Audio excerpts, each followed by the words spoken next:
জ্বালাতনের শেষ তাই না? এটা রিহার্সাল হয়ে রইল, পরে ফাইনাল হবে। কেমন? আজ কৃষ্ণদাস কবিরাজ গোস্বামী চৈতন্য চরিতামৃত রচনা করলেন।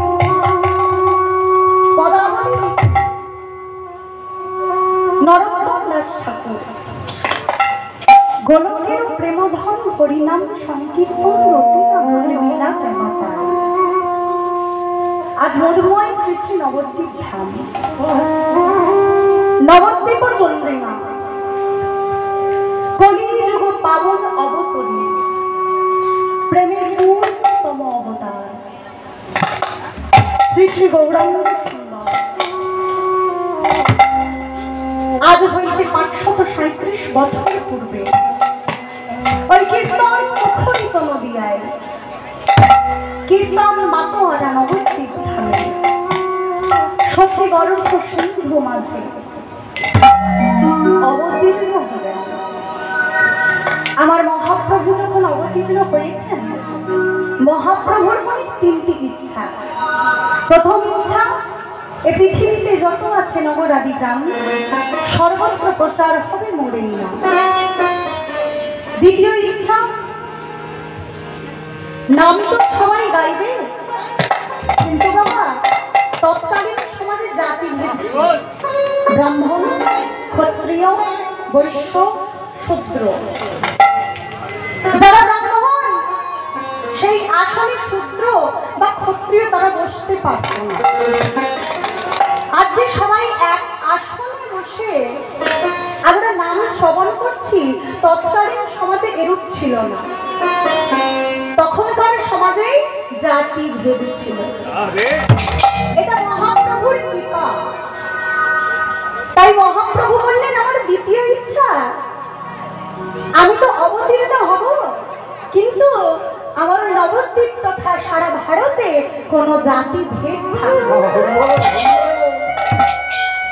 আর তৃতীয় ইচ্ছা কি? সবাই নাম তো গাইবে, কিন্তু করতালি দিয়ে গাইবে। আমার মহাপ্রভু অবতীর্ণ হয়েছেন, আমার মহাপ্রভুর রূপ দর্শন করে নবদ্বীপবাসীগণ বললেন, আমার গৌর সুন্দরীর এমন রূপ মাধুর্য, আমার গৌর সুন্দরীর এমন রূপ মাধুরী, এই না হলে রাধা কৃষ্ণ মিলিত তনু শ্রীগৌরাঙ্গ, যিনি ওই ব্রজে রাধা আর কৃষ্ণ প্রেম রস আস্বাদন করার জন্য এই কলিযুগে হইলেন গৌর সুন্দর। তাই তো তার রূপ দর্শন করে আমার নবদ্বীপবাসীগণ বললেন, কি বললেন জানো? আমার গৌরে নরে এই সোনার নদিয়ায়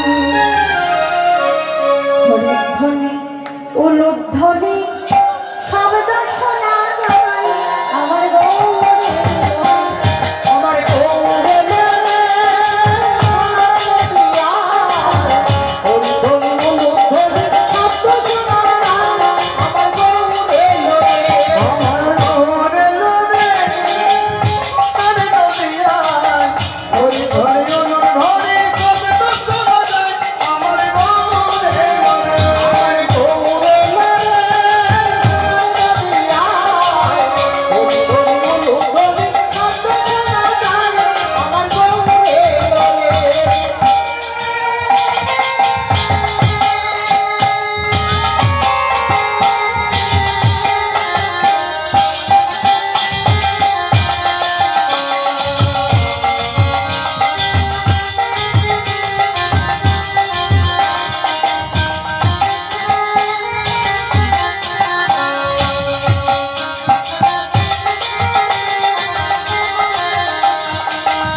সঙ্গে